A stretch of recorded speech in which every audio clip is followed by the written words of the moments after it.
Eu venho de uma família que é de comunicadores. O meu pai trabalhava em rádio, a minha mãe também.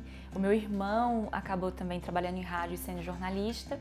Tentei fugir um pouco dessa área, mas eu acho que a paixão, de tanto ver na minha família esse convívio com a comunicação, me levou a optar a fazer jornalismo. Mas a princípio eu nunca pensei que seria possível trabalhar para Deus, usar a minha profissão para trabalhar para Deus, comunicando mensagem, comunicando as boas novas. Mas foi possível, então, assim que eu formei, eu consegui um emprego nessa área, trabalhando na igreja, trabalhando sempre para propagar a palavra de Deus. E trabalhando, usando a minha profissão como um ministério, eu conheci o meu esposo, Aureliano. A gente se conheceu no ano de 2015, nós dois trabalhávamos no mesmo lugar, até que surgiu a oportunidade, eu recebi um convite para trabalhar na TV Novo Tempo, aqui em Jacareí. E depois de um tempo, ele também começou a trabalhar na TV Novo Tempo, na parte de tecnologia da informação.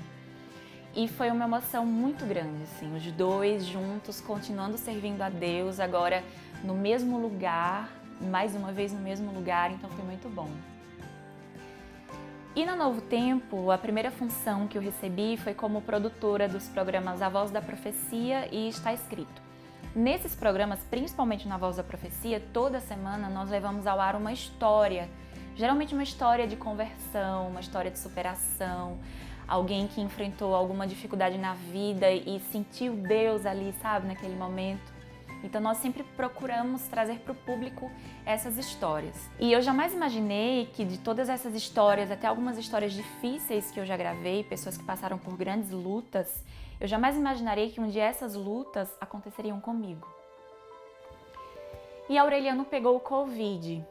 Ele teve sintomas muito leves. Ele ficou em casa os 14 dias da quarentena. Depois dos 14 dias, voltou a trabalhar.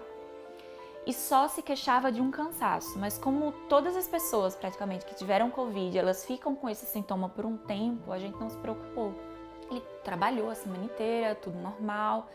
Na sexta-feira, ele levantou, eu dei um beijo nele, fiquei trabalhando em casa, ele foi trabalhar na Novo Tempo, chegou aqui em casa por volta de 4 horas. E quando ele chegou, eu vi que ele estava muito abatido. Eu falei, Auris, o que é que você tem? Ele disse, não, eu tô cansado. Nisso, ele, como sempre, a gente dividia as tarefas de casa e mesmo cansado, ele foi lavar o banheiro. E não adiantava eu dizer a ele que fosse descansar, porque ele queria cumprir ali a tarefa dele. Ele foi lavar o banheiro e eu continuei arrumando a casa. Depois de um tempo, eu fui procurá-lo no banheiro para contar alguma coisa que tinha acontecido. E eu não encontrei ele no banheiro, eu encontrei ele no quarto do lado, caído. Quando eu entrei no quarto, isso assim, em segundos, quando eu entrei no quarto, eu vi que ele estava caído, ele estava com o rosto no chão, ele estava fazendo um barulho na garganta e eu me desesperei. Nessa mesma hora também eu chamei o SAMU e aí vieram 2 ambulâncias do SAMU, o SAMU veio com a maquininha, que é o desfibrilador, e colocaram ele na cozinha e começaram a usar a máquina e aquele barulho da máquina me deixava perturbada, então eu não consegui ficar ali. Eu fiquei na porta e as minhas vizinhas me amparando e eu clamando a Deus. Aí depois o médico do SAMU me chamou e eu entrei na sala e ele falou assim, olha, infelizmente nós fizemos tudo, mas não foi possível. Aí eu falei assim, como? Se ele tivesse ido pro hospital, ele tinha salvado, né? Ele falou, não, eu sou médico, eu fiz tudo. Aí ele perguntou pro ajudante dele, disse assim, qual que é a hora do óbito? Ele falou 17h26. E eu assim, sem acreditar, como até hoje eu tô sem acreditar. E até hoje eu não sei a causa da morte, porque o médico do SAMU falou que não fez os procedimentos necessários para saber a causa da morte. Eu acho que talvez tenha sido um infarto provocado pela Covid, por mais que tenha sido sintomas leves, mas é uma doença que a gente ainda não sabe tudo. Então eu acho que talvez tenha sido isso. De lá pra cá, são muitos questionamentos. Por que o Senhor me fez contar tantas histórias de pessoas que passaram por milagres e o Senhor não deu o meu milagre? E eu me questiono por que Aureliano morreu tão jovem. Ele estava com 39 anos, o sonho dele era ser pai. Eu estava tentando engravidar há quase um ano. Mas eu paro para pensar que Deus, ele tem uma vida eterna para Aureliano.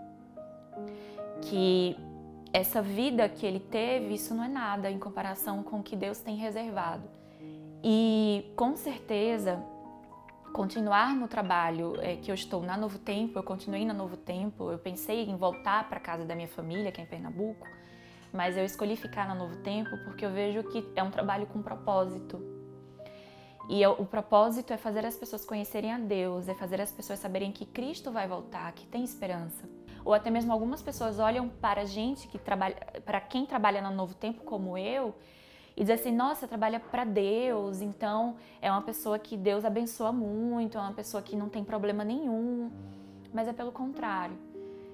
Hoje, eu já sabia disso, mas hoje com a morte do meu esposo, eu vejo que nós temos as mesmas lutas, nós temos os mesmos problemas. Eu não sou mais abençoada porque eu trabalho no Novo Tempo. Todos nós estamos nessa caminhada, todos nós somos iguais.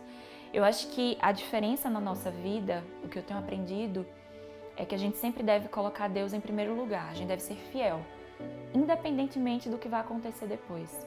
E saber que Aureliano está guardado no Senhor, saber que ele vai acordar naquele grande dia, ele não vai mais enfrentar sofrimento, ele não vai mais enfrentar racismo, ele não vai mais enfrentar dor. Isso me deixa feliz, me deixa muito grata a Deus, apesar da dor.